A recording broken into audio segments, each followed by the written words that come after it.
Salut tout le monde, c'est Bartholoméo Patrick. Alors on se retrouve aujourd'hui pour une nouvelle vidéo review figurine. Et donc aujourd'hui je vais vous présenter dans un instant le fascicule de Emporio Iwankov. Donc ça c'est le numéro 51.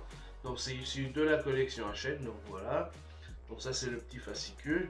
Et ensuite je vous présenterai la figurine que vous voyez juste là. Voilà. Donc c'est une figurine qui mesure 16 cm. Et je vous la comparer par rapport à la bande Presto que j'ai juste derrière moi, mais que j'ai sorti exprès, qui est juste là. Et vous verrez que finalement, il n'y a pas une grande différence entre les deux. Donc c'est parti donc pour d'abord le fascicule et ensuite la présentation de la figurine. Allez, à tout de suite. Donc comme d'habitude, la collection officielle One Piece. Donc là, nous avons le numéro 51, donc dans ce numéro la figurine de Emporio Iwankov plus le poster. Donc là Emporio Iwankov, la reine du royaume de Queue d'Étrave. Donc voilà une photo du personnage. Donc là comme d'habitude nous avons le logo de la Toei Animation. Et de l'autre côté nous avons celui de Hachette. Donc ça c'était pour la page de couverture du fascicule. Donc tout de suite nous avons après donc One Piece, sommaire numéro 51, donc la figurine en détail Emporio Iwankov, le poster, la reine Emporio Iwankov et le personnage. Donc un petit récapitulatif de ce qu'il représente. Donc voilà, donc là nous avons tous ceux qui ont contribué au fascicule et à la mise en place de la figurine. Donc là nous avons une photo des Mugiwara, bon ça c'est habituel. Alors, la figurine, Emporio Iwankov. Emporio Iwankov, la reine du royaume de Queue d'Étrave, nous accueille dans son accoutrement excentrique. Iwankov a une tête étonnamment grosse sur laquelle se trouve une énorme chevelure de couleur violette surplombée de sa couronne. On distingue un collier sous son manteau en forme de pointe. Fard à paupières, faux cils et rouge à lèvres mauve viennent égayer son large visage souriant.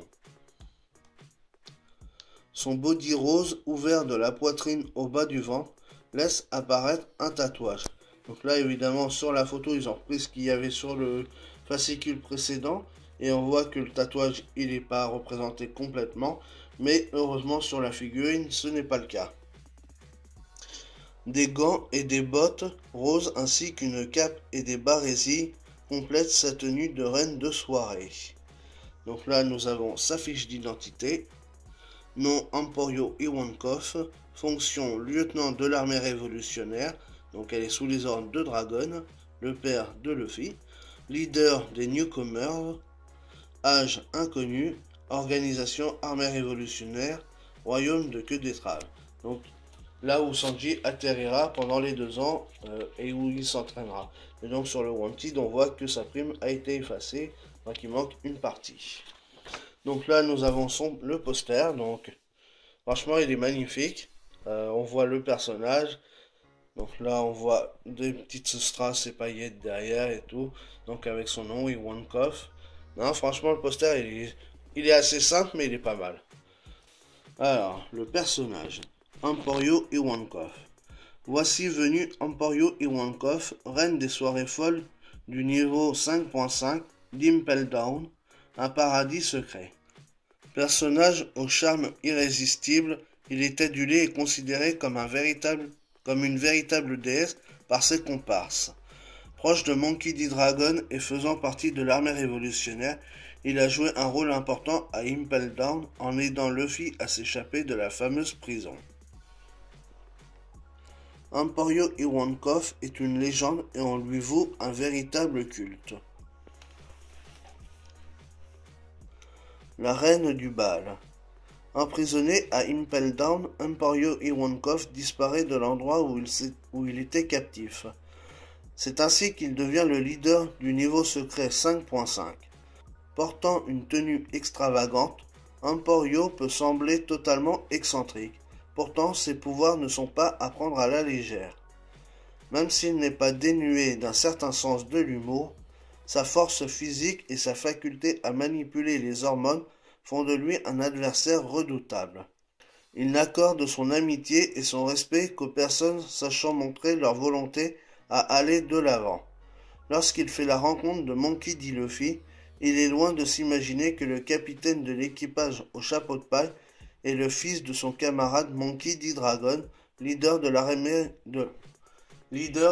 révolutionnaire. Il notera par la suite de nombreux traits de caractère similaires entre le père et le fils. Donc là, on a une photo du personnage. Donc franchement, il est quand même assez badass. Il est complètement déglingué du cerveau, mais c'est ce qui fait son charme. Donc là, ça c'est sa fameuse attaque Deathwing, donc le clin d'œil de la mort. Hein. Iwankov est capable d'envoyer des clins d'œil ravageurs à ses adversaires. L'incroyable fruit des hormones. Ce fruit de type paramecia permet à Iwankov de créer et de manipuler toutes sortes d'hormones. Ainsi, il lui est possible d'utiliser ses pouvoirs pour faire changer de sexe un individu. Grâce à ses facultés, il parvient à stimuler le système de Luffy, empoisonné par le directeur de la prison Magellan pour lui permettre de se battre. Mais l'emploi de ces hormones ne s'arrête pas là, car Iwankov les utilise également sur lui-même. Elles lui permettent de transformer certaines parties de son anatomie. Il ne manquera pas, par exemple, de faire grossir sa tête dans le but d'augmenter les effets de ces fameux Deathwing, clin d'œil aux effets ravageurs qui envoient des rafales de vent. Il peut également se transformer en femme. Sous ses apparences grotesques, Emporio Iwankov se révèle être un ennemi redoutable. Et là, nous avons le royaume de Queue d'Étrave. Queue d'Étrave est située sur Grand Line. Elle a la particularité d'abriter une faune et une flore de couleur rose et la population qui y habite est constituée de newcomers. Il s'agit donc d'un véritable paradis pour Emporio Iwankov, reine du lieu. Mais il s'agit bien d'un enfer pour Sanji qui y séjournera pendant 2 ans après les événements de la guerre au sommet. C'est néanmoins ici que le cuistot mettra au point ses nouvelles techniques de combat. Donc voilà, ça c'était pour la présentation du personnage.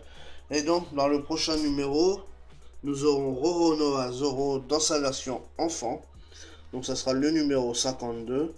Voilà, donc là on a un aperçu de la figurine. Donc elle mesurera 5 cm environ. Donc la photo non contractuelle.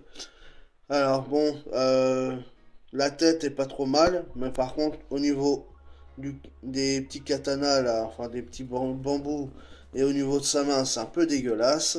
Là aussi, si vous regardez bien au niveau de sa main, c'est dégueulasse. Et puis les lacets, c'est vraiment fait à l'arrache. Donc j'espère que le rendu sera meilleur que sur la photo. Donc voilà, ça c'était pour le fascicule. Et donc tout de suite, place à la figurine en elle-même. Donc voilà la figurine, comment elle se présente. Donc elle mesure 16 cm environ et franchement, elle est magnifique. C'est une des plus belles réussites qu'ils ont faites. Donc franchement, merci Hachette pour cette figurine. Pour 10 €, ça vaut franchement le coup.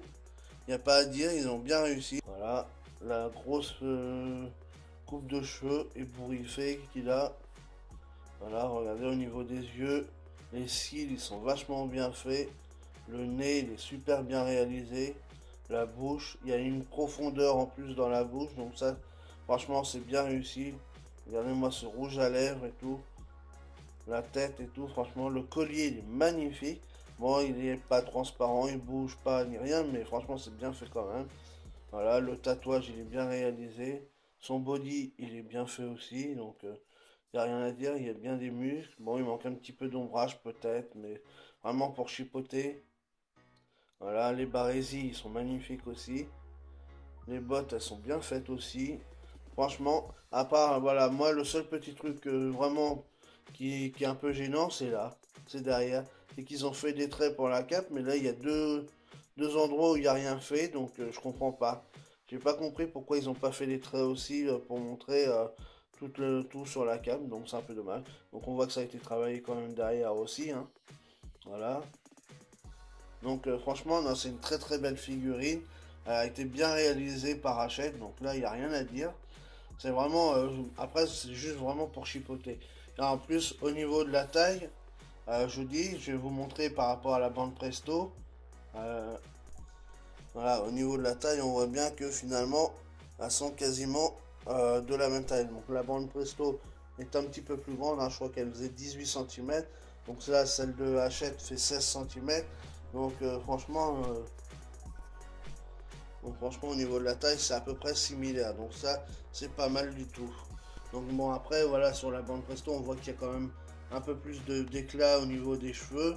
Bon, il y a la profondeur aussi sur la bouche. Le body est un petit peu plus transparent et tout. Mais c'est surtout là, le derrière, où il y a quand même une sacrée différence. C'est que là, sa cape, elle est vraiment translucide et tout. Donc là, il y a eu quand même un travail qui est un peu plus prononcé par rapport à l'autre. Mais finalement, elles sont quand même... Les deux sont valables, hein. Bon, c'est vrai que la bande Presto, il y a un peu plus de travail. On va pas chipoter sur celle de Hachette, qui est quand même une belle réussite. Donc voilà pour la review figurine de Iwankov dans la version Hachette. Donc comme d'habitude, si vous avez aimé, n'hésitez pas à liker, à partager, à laisser des commentaires et surtout à mettre des petits pouces bleus. Et puis nous on se retrouve pour de nouvelles aventures One Piece. Allez, salut tout le monde!